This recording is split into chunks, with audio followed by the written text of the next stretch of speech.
You're listening to the Hayek Program podcast. This podcast includes audio from lectures, interviews, and discussions from scholars and visitors of the F.A. Hayek Program for Advanced Study in Philosophy, Politics, and Economics at the Mercatus Center at George Mason University. To learn more about the Hayek Program, visit hayek.mercatus.org.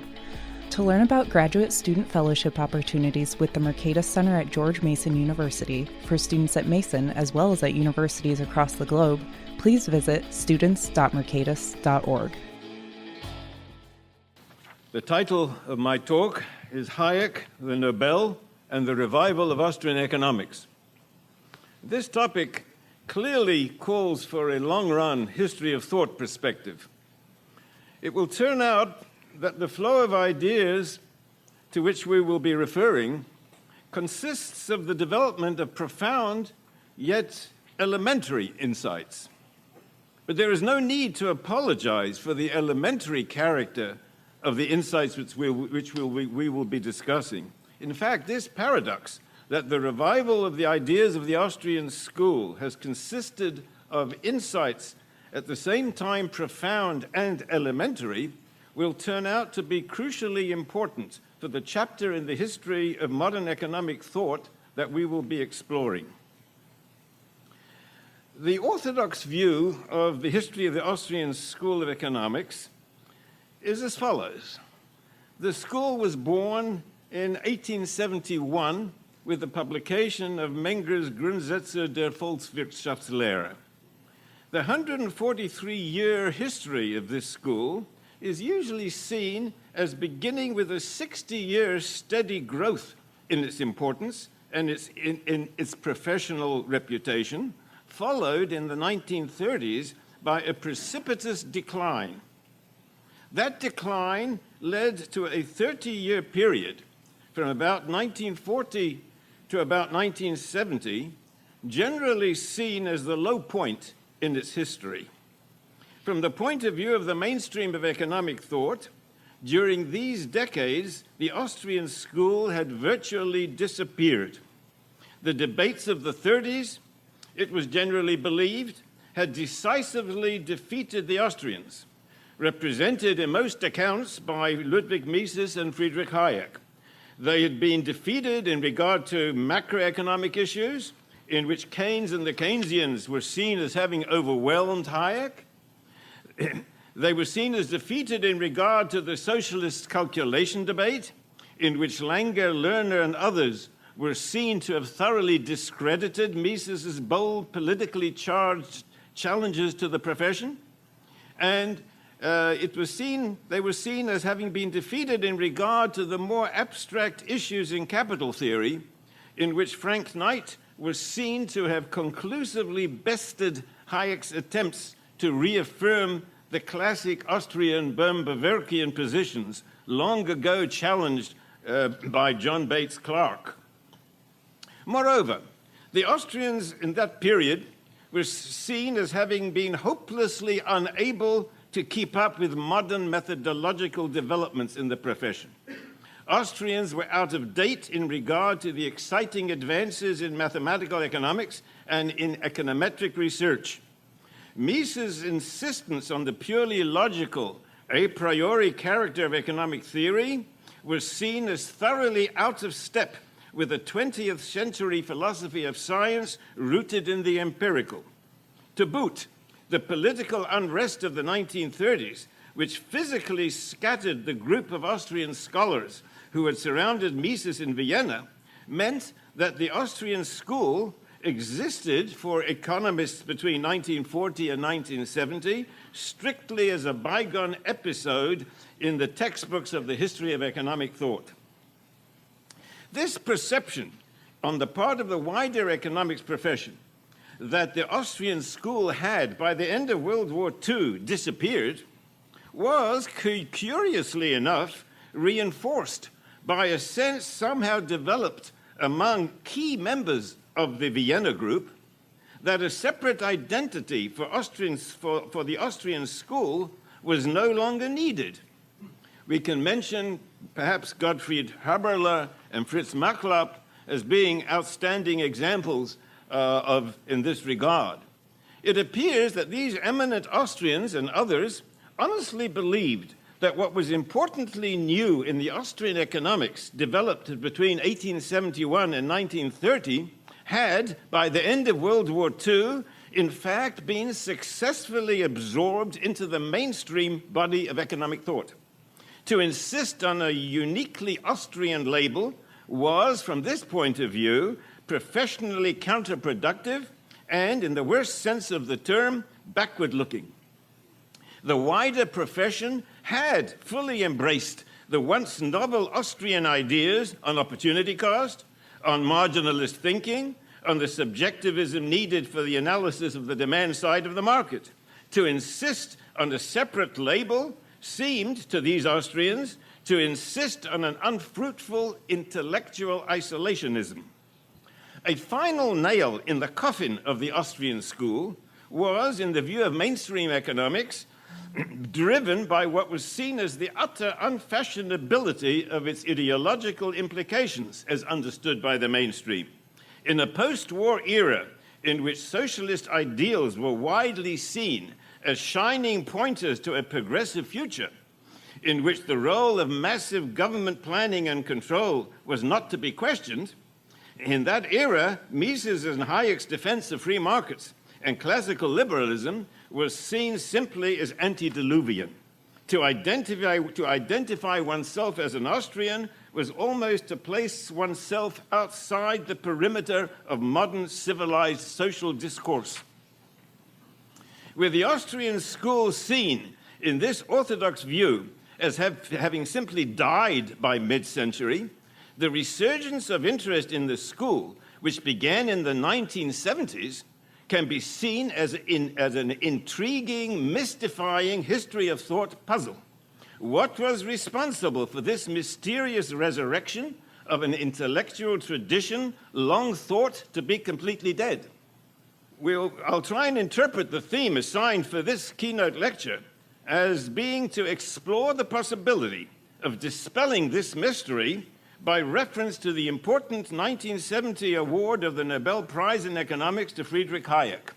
What role, if any, did the award of this prize play in the remarkable resurgence of Austrian economics during the past 4 decades?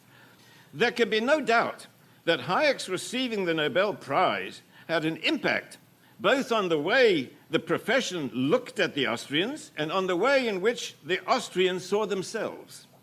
The mainstream view may indeed have viewed Hayek as having been roundly defeated during the 30s, but his stature as a most prominent economist was never in doubt. His earlier stellar pre-war reputation, burnished now by the award, meant that Hayek's ideas and those of his mentors must now be re-examined with at least a modicum of professional respect. Even Hayek's views on the ideological implications of his economics, views long vilified ever since Hayek's 1944 road to serfdom. Even those views could now receive a fresh examination, especially as the ideological climate had mellowed somewhat since the 40s. But Austrians themselves could also now see their own ideas from a less sheltered perspective. One eminent writer, himself by no means antagonistic to the ideas of Hayek and to some extent of Mises, described with a certain dismay the self-image adopted by followers of Mises during the years leading up to the 70s. Writing before Hayek's Nobel Prize, James Buchanan commented, "Mises and his followers have been too prone to accept the splendid isolation of arrogant eccentrics, to divorce their teaching too sharply from mainstream interests, and too eager to launch into polemic, epistemological, methodological, ideological." Now, one need not agree fully with this pronouncement in order to recognize its germ of truth. The handful of American Austrians had, during the immediate post-war decades, virtually written off the economics profession as hopeless. They had, in effect, retreated into a small circle surrounding Mises himself, protected against the alien ideas of the mainstream by a self-erected wall of ideological intellectual seclusion. Hayek's Nobel Prize cannot but have sparked among these Misesians the hope that perhaps the insights of Mises and Hayek can penetrate mainstream preconceptions after all. Moreover, the Nobel Prize awarded to Hayek came at a time when a certain flurry of fresh activity among American Austrians was being noticed. Several of Mises' disciples in the United States had made contributions which went beyond Mises' own published works. Murray Rothbard had in 1962 published his massive work, Man, Economy, and State, seeking to restate the central Misesian themes. I myself had in 1966 published a little book attempting to clarify Misesian capital theory. I had also published in 1973 a book elaborating on Misesian entrepreneurial theory and linking that theory to Hayek's work recognizing the role of dynamic competition instead of the textbook concentration on the perfectly competitive model. In 1974, in fact, just months before the Nobel Award to Hayek, and soon after Mises' passing in 1973, a conference, often referred to as South Royalton, took place. And in that conference, for an entire week, a group of some 50 or so young people, identified by their earlier expressed potential interest in these ideas, heard lectures on Austrian themes delivered by Ludwig Lachmann, Murray Rothbard, and myself. The participation of Ludwig Lachmann, who held the chair of economics at the University of Witwatersrand, Johannesburg, South Africa, was particularly important. A senior respected scholar who had studied and written under Hayek during the 30s, Lachmann introduced young Misesians to a perspective on Austrian economic thought which opened their eyes to the precise location of the battlefield of ideas in which subjectivists such as the Austrians must wrestle with mainstream orthodoxy. Several of the participants in the South Royalton Conference, notably Gerald de Driscoll and Mario Rizzo, were later to incorporate central elements of Lachmann's thinking into their own important contributions to the Austrian resurgence. So that, for American Austrians, the 1974 Nobel Award to Hayek did not occur, so to speak, in a vacuum. It certainly inspired them to deepen their understanding of Austrian ideas and to learn how to defend them against the standard mainstream rejection of these ideas. Not only did the award have the effect of bringing Hayek himself back into economics proper to some extent. I say this because Hayek's work during the 50s and 60s at the Committee on Social Thought at the University of Chicago, not in its economics department, had led to the perception that Hayek's scholarly interests were no longer focused on economic theory. The award also had the effect, to a significant extent, of reawakening interest among younger American Austrians in Hayek's earlier work, as well as in the writings of Mises himself.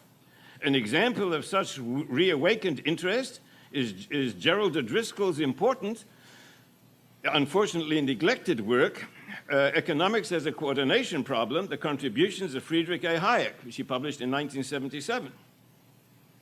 However, while we cannot deny all these sociological, quote, sociological implications of Hayek's Nobel Prize, we should not fall into the error of seeing the subsequent resurgence of interest into Austrian economics as adequately and fully explained by these implications. Our position in this lecture will be that a more important aspect of the resurgence consisted in purely doctrinal developments. Understanding these doctrinal developments will, in fact, open up for us a perspective on the history of Austrian economics which differs in decisive respects from the orthodox history which we have outlined earlier. Indeed, the revisionist history of the Austrian school that we shall propose goes far, as we shall see, to remove the mystery which we associated with the Austrian resurgence, so that the explanation for the Austrian resurgence turns out, as we shall see, not to depend primarily on the sociological implications of the Hayek Nobel Prize, but on doctrinal developments.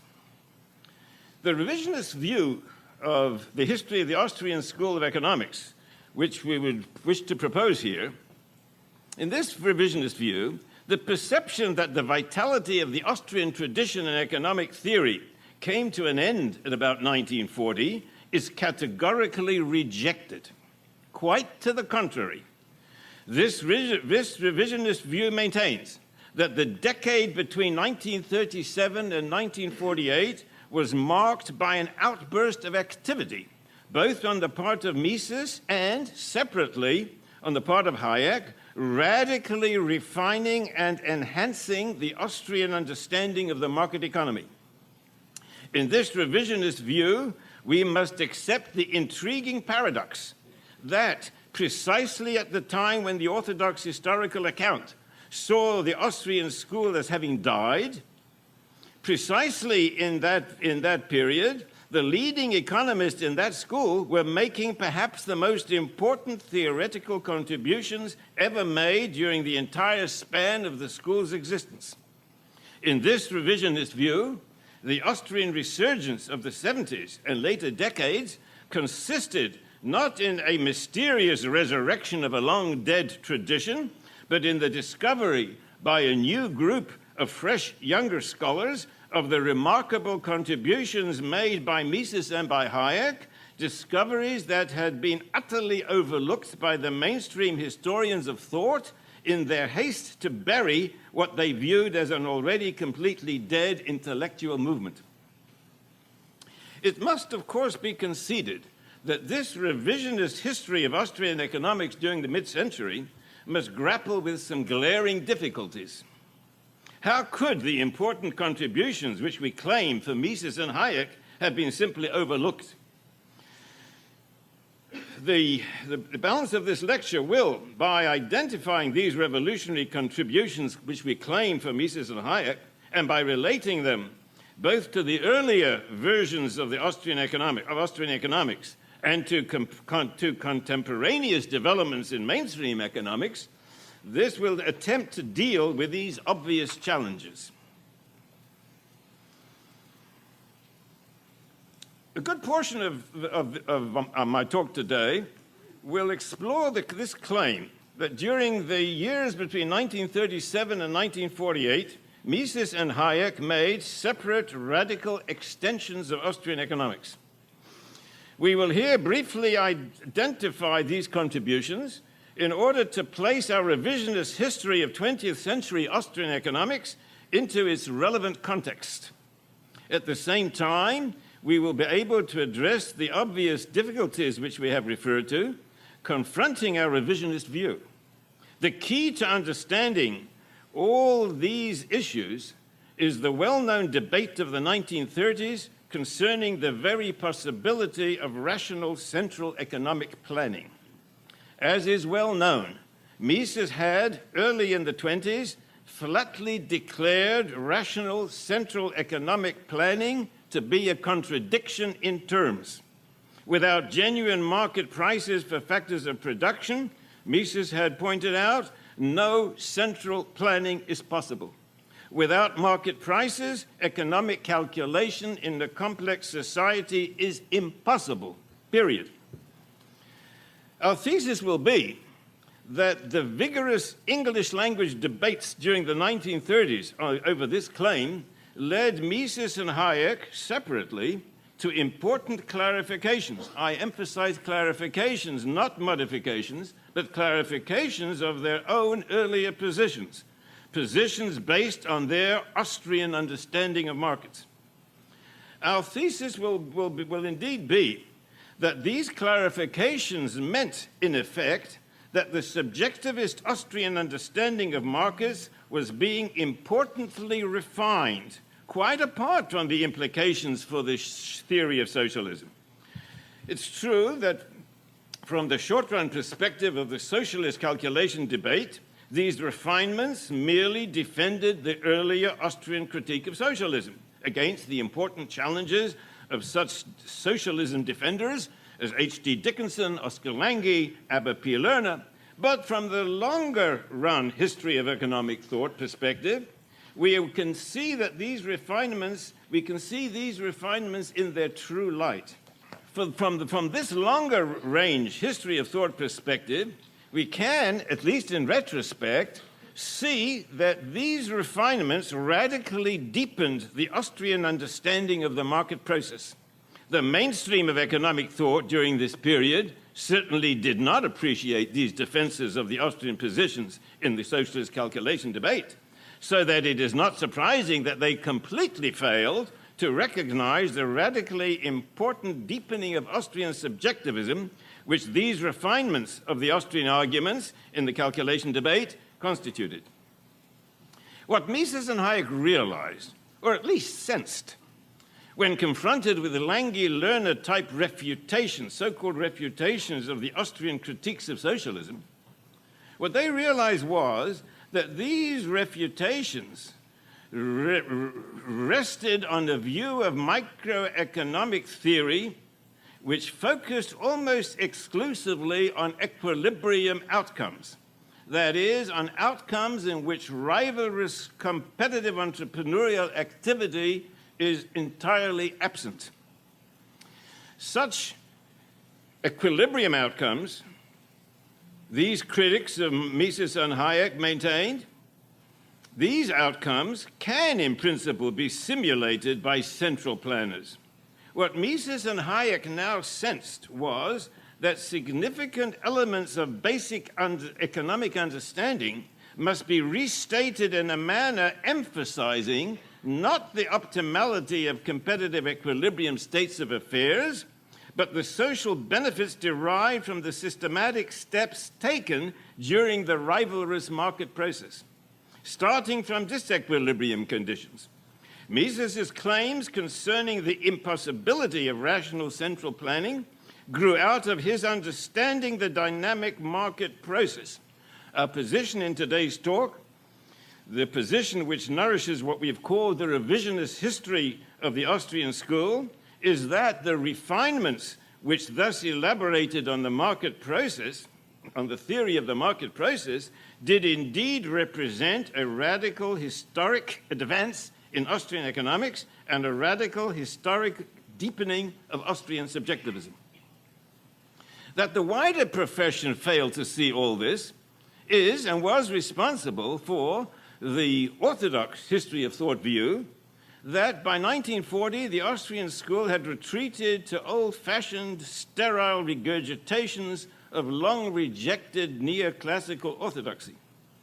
A more sophisticated understanding of these refinements, on the other hand, enables us to recognize the vitality and creativity of the surviving Austrians, Mises and Hayek, precisely during the decade in which the standard view saw them as merely pathetic relics of an earlier, once important but now terminated tradition.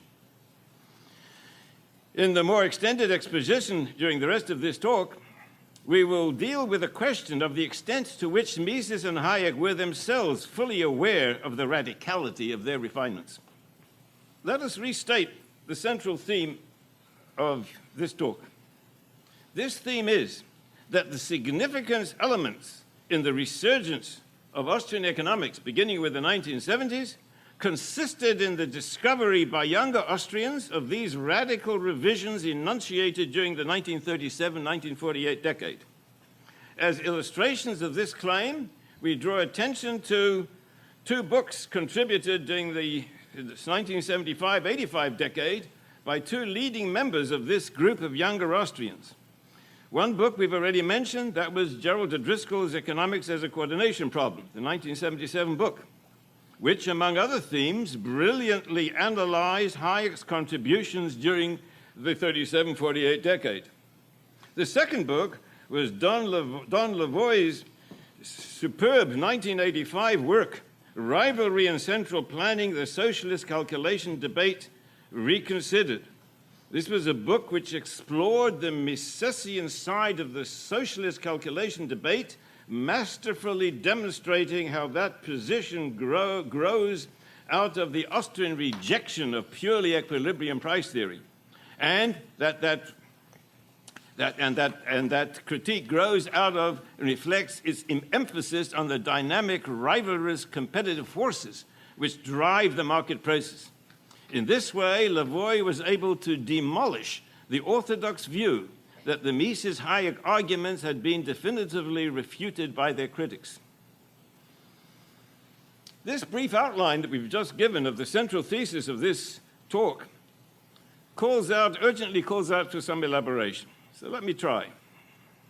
Let me summarize what we'll try and set forth in the following propositions. Number one, the core understanding of how the market economy works, an understanding developed as a result of the marginalist revolution of the 1870s, was basically common to the various neoclassical schools which came to constitute much of the economics profession during the early decades of the 20th century, replacing the former dominance of the German historical school and of its intellectual offspring in the UK and the USA. Second, in this core understanding, the central thrust was the theory of competitive market process. Although attention was, in Walrasian and to some extent in Marshallian version of the common doctrine, certainly paid to equilibrium outcomes, but the market was not, in the early decades of the 20th century, seen as consisting primarily in its equilibrium state. Point number three, gradual refinements of neoclassical theory as the 20th century developed, and the growing sophistication and influence of Walrasian theory, together with a more careful Knightian articulation of what came to be seen as the conditions for perfect competition, and in addition, certain implications of Lionel Robbins' important definition of what the term economic means, all these developments came by the mid-30s to mean that for the cutting edge of mainstream economic theory at that time, the competitive market meant the fulfillment of the conditions for equilibrium. Fourth, this shift in focus, implicit in much of the work of the 30s, was at first simply not noticed by the Austrian economists. Thus, in his 1933 book, Grundprobleme der Nationalökonomie, which was later translated in 1960 as the epistemological problems of economics, Mises had no qualms in approvingly citing a statement which had been made by Oscar Morgenstern that the Austrian school, the Anglo-American school, and the school of Lausanne differ only in their mode of expressing the same fundamental idea, and that they are divided more by their terminology and by peculiarities of presentation than by the substance of their teaching. Now, Mises endorsed that in 1933. I can assure you that when I came to study under Mises in 1952, he would have denounced a statement like that. But in 1933, he had not noticed that the difference, the glaring difference, the gaping gulf separating the Austrian position from the mainstream. Number 5, so that when in the 1937-48 decade, Mises and Hayek found it necessary to clarify what their critique of socialism really meant, they believed themselves to be merely emphasizing the central meaning of commonly accepted neoclassical theory.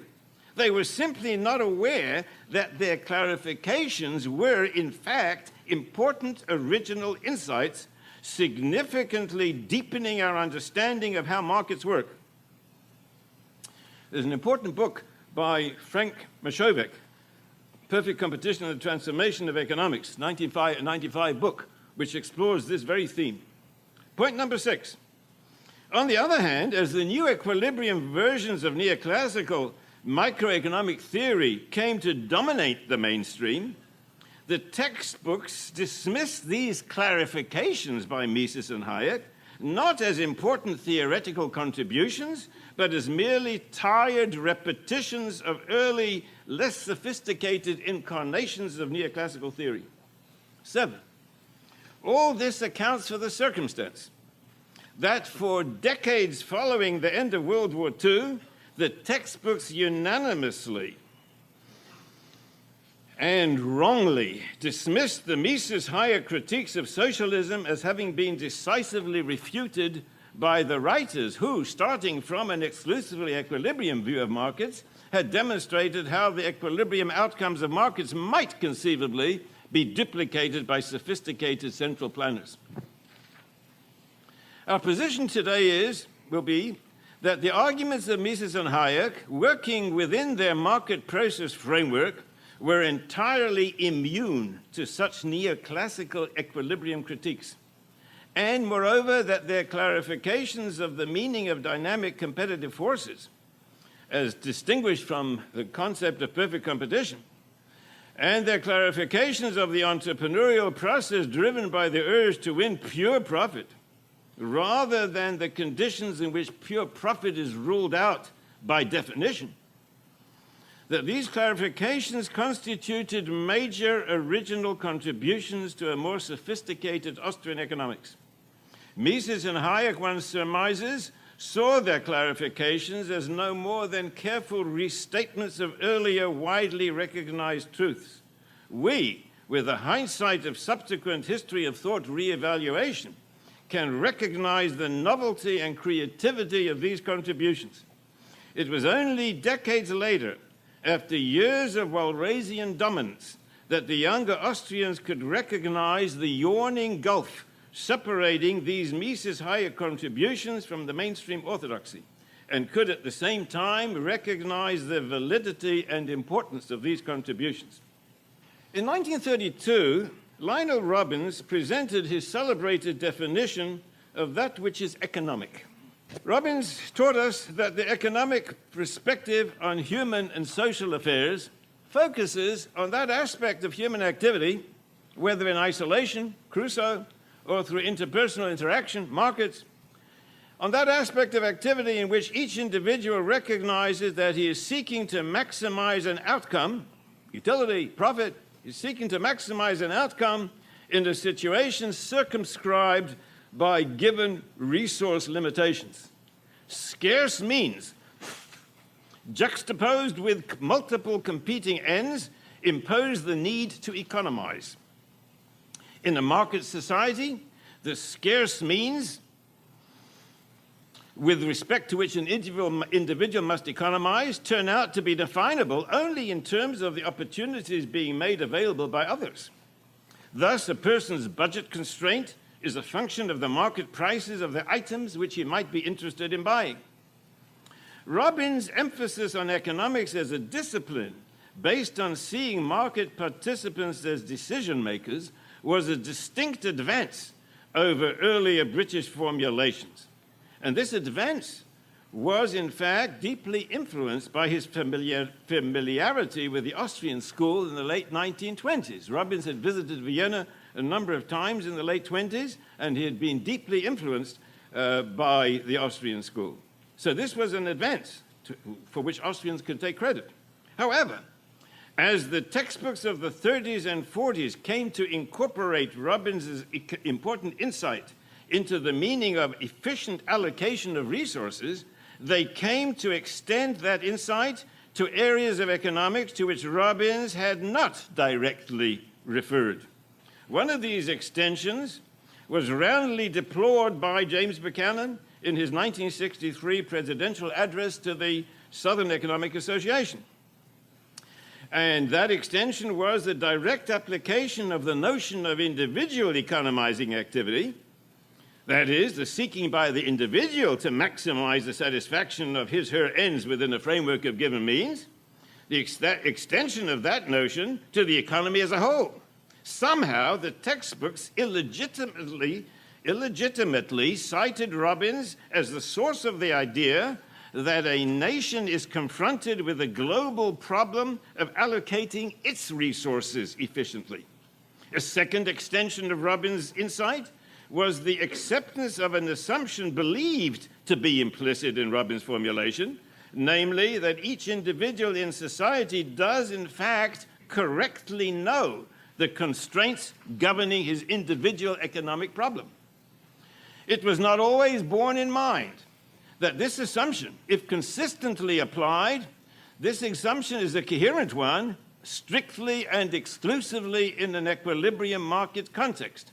Only if a market were already in a state of general equilibrium could it be imagined that every individual is correctly aware of all relevant market prices. But clearly in a market not in equilibrium, current market prices are by no means given. They are in continual flux as a result of market movements during the storm of adjustments which mark the disequilibrium market.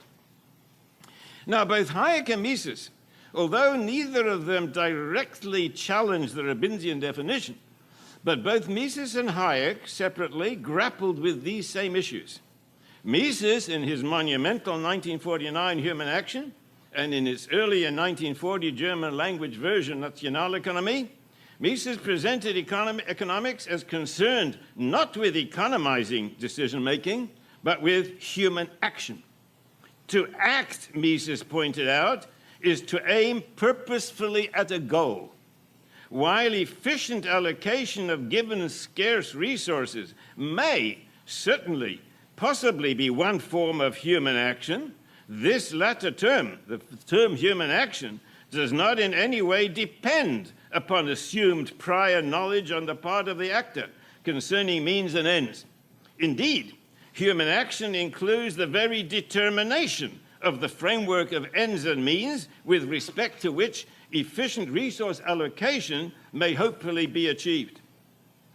It should be noted that the notion of human action, unlike the notion of economizing, cannot even in principle be extended from the level of the individual to the level of an entire society, so that Mises' step beyond Robbins represents a further deepening of the subjectivist perspective which Robbins had himself absorbed from the Austrian economists whom he had met in Vienna during the late 20s.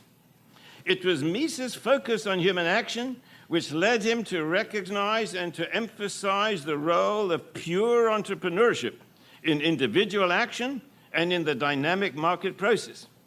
As he pointed out, although we ordinarily recognize entrepreneurship in the market context, the truth is that every human actor is, at the moment of action, an entrepreneur.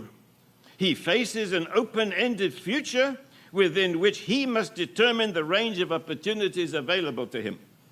The market process, driven by entrepreneurial pursuit of pure profit opportunities, consists in all of the interacting actions of all of the individual agents, all of them acting entrepreneurially. That is, acting with all the alertness that they can bring to bear in the respective situations in which they find themselves.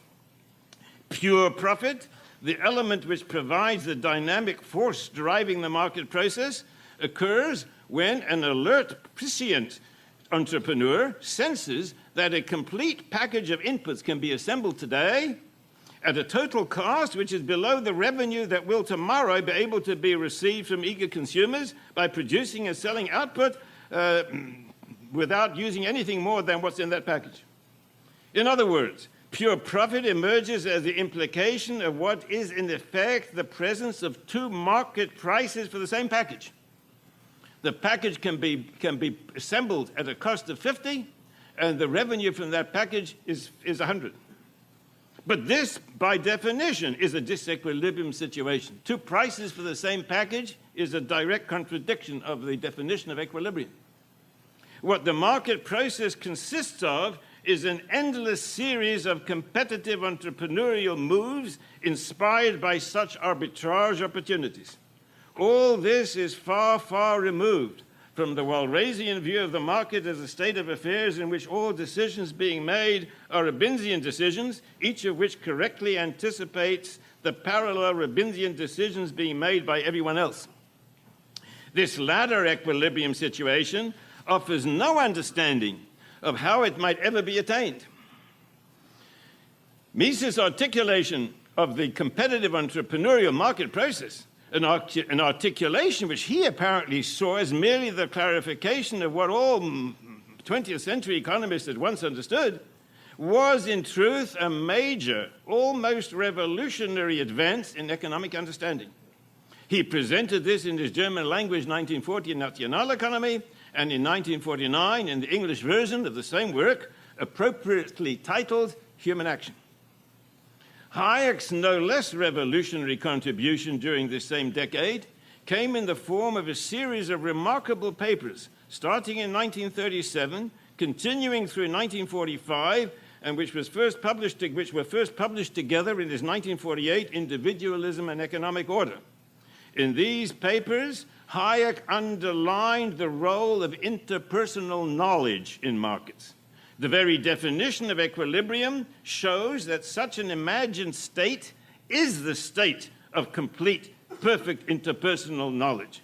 Everybody knows every price in the market. Everybody knows every point on every thinkable demand curve and on every thinkable supply curve. And everybody knows that everybody else knows it. The market process, on the other hand, consists in the social process in which people come to know that which they have until now not known. The market process is a process of discovery and adjustment, creating the need for further discovery, etc., etc., etc. For both Mises and Hayek, the role of competition is drastically different from the role of perfect competition in mainstream microeconomics. The latter role, starting from its assumption of perfect knowledge, is that of ensuring that no disequilibrium elements are present in the theory of price. Paradoxically, this ensures that we have no theory of equilibration. For Mises and Hayek, on the other hand, competition means the dynamic forces which express the entrepreneurial discoveries which constitute the market process. The only requirement for a market to be competitive is that there be freedom of entry. That is, freedom for entrepreneurs to notice what they see as profit opportunities and to act upon their perceptions of available market opportunities. Were the defenders of socialist planning of the 1930s to have understood all this, they would have realized how irrelevant their solutions to Mises' challenge really were. But as noted, virtually the entire literature on the socialist calculation debate failed to grasp these revolutionary insights contributed by Mises and Hayek. It was this, we have argued, that explains both, first, why that literature for decades after World War II glibly repeated the myth that writers such as Langer and Lerner had successfully refuted Mises and Hayek on the socialist calculation issue, and second, why, failing to recognize the freshness and epic value of these new contributions by Mises and Hayek in the decade between 1937 and 1948, the mainstream literature read those years as marking the death of the Austrian school, rather than, as we have argued, as being one of the most fruitful decades in the history of the Austrian school. We can now place the doctrinal impact of Hayek's Nobel Prize into its more complete context. This more complete context concerns the places of both Mises and Hayek in the century-and-a-half history of the Austrian school. Many historians of thought have emphasized the undisputed differences between Hayek's economics and that of Mises. Our position here will be that in spite of real differences between Hayek and Mises, the doctrinal impact of Hayek's Nobel Prize underlines the commonalities shared by these two great Austrians. It may be helpful to the development of our position to cite here an oral remark once made by Hayek. It's published in the autobiographical dialogues that are published in Hayek on Hayek. This remark was to the effect that he had learned more from Mises than he had learned from anyone else. It's a remarkable statement. It's an oral statement, it's maybe off the cuff, but it was a statement that he learned more from Mises than he learned from anyone else. Now, I'm going to suggest what lies behind that statement. To grasp what I think is the meaning of this remarkable statement, after all, Hayek had never been a formal student of Mises. I believe that to grasp the meaning of this formal statement, the remarkable statement, it is useful to refer to another passage, an oft-quoted passage, which Hayek first wrote in 1942, and it was republished of part of his 1955 book on scientism in economics. In that passage, in his 1955 book, but originally in 1942, Hayek made the important claim that every important advance in economic theory during the previous century had been a further step in the consistent application of subjectivism. That's a remarkable statement. Every step, every important advance in economic theory during the preceding century was a further step in the consistent application of subjectivism. I suggest that this is what he learned from Mises. This is what he meant, that he learned more from Mises than he learned from anyone else. And there's a footnote to that passage in the 1955 book. In that footnote, Hayek adds, this development that is, the development of consistent application of subjectivism has probably been carried out most consistently by Ludwig von Mises. And that what may strike readers of Mises as being most strange and unacceptable is the result of the fact that in the consistent development of the subjectivist approach, he, meaning Mises, has for a long time moved ahead of his contemporaries. And I think on the basis of this, we can make a conjecture. What Hayek meant when he said he learned more from Mises than from anybody else. I think what he learned from Mises was his awareness of the open-endedness of the world. That is the fundamental subjectivist perspective. We live in an open-ended world, not in a closed-ended world. We live in an open-ended world. Standard economics treats the world as a closed universe, one in which relevant alternatives present themselves to decision makers in definitely perceived form. The decision maker sees himself as confronted by a limited number of clearly marked out possible courses of action, each leading to a definitely perceived outcome. In such a world, there is never surprise. A person can never be surprised. Everything, if a person doesn't know something, he knows that he doesn't know it. If a person doesn't know something, he knows what it costs to find out what he doesn't know.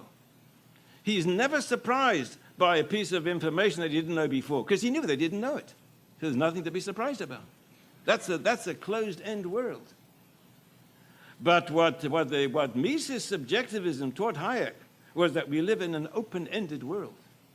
That I believe it requires us to reevaluate and restate the history, this long-run sweep of the development of the Austrian school.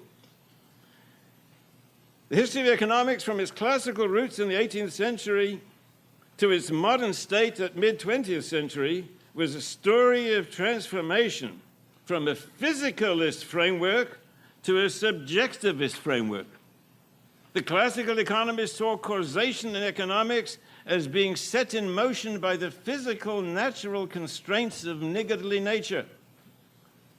But modern economics understands that the pattern of economic outcomes is more fundamentally traceable to the actions of human beings in their roles of resource owners, potential consumers, and entrepreneurs. This understanding of the market process requires us to recognize that these decision makers, these resource owners, potential consumers, and entrepreneurs are aware that they are acting in an open-ended context. This understanding of the market process had been imbibed by Hayek through his exposure to Mises' ideas, both oral and written. So that when Hayek in his developments of those remarkable essays that I've referred to between 1937 and 1945, in those essays, Hayek was developing that perspective, that subjectivist perspective, which he had fundamentally learned from Mises. And in this way, it's the contributions of Hayek and of Mises in that decade constitute as what I've called a radical deepening of subjectivist Austrian understanding. Certainly, these advances were separate advances. Hayek's emphasis on knowledge discovery is distinct from Mises' emphasis on entrepreneurial action. But taken together, these separate advances constituted a joint, highly important step forward in subjectivist understanding. This is what we have meant by seeing these advances as a joint, radically significant contribution to the refinement and increased sophistication of the central message of the Austrian school. So the argument in this paper is that the advance of subjectivist thinking in contemporary Austrian economics can be attributed, at least in part, to the Nobel Prize that was awarded to Friedrich Hayek in 1974. It was this award, we have suggested, that sparked the post-1974 rediscovery by younger Austrians of the radical contributions to the deepening of subjectivist economic understanding which had been made more than a quarter of a century earlier by Mises and Hayek. The vitality of the subsequent resurgence in Austrian economics may, we have proposed, be seen as an important step further in recognizing the scope and potential of subjectivism in economic analysis. As we look back on the 4 decades which have passed since Hayek's Nobel Prize, we can, in this way, appreciate the historical significance of this award for the ensuing, no longer mysterious rebirth of the Austrian school. Thank you very much.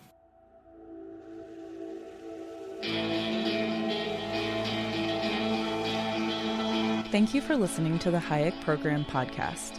To learn more about the research, scholars, and work of the Hayek Program, visit hayek.mercatus.org. For more information about graduate student fellowship opportunities for students at Mason as well as at universities across the globe, please visit students.mercatus.org. We hope you recommend students to our programs or consider applying yourself.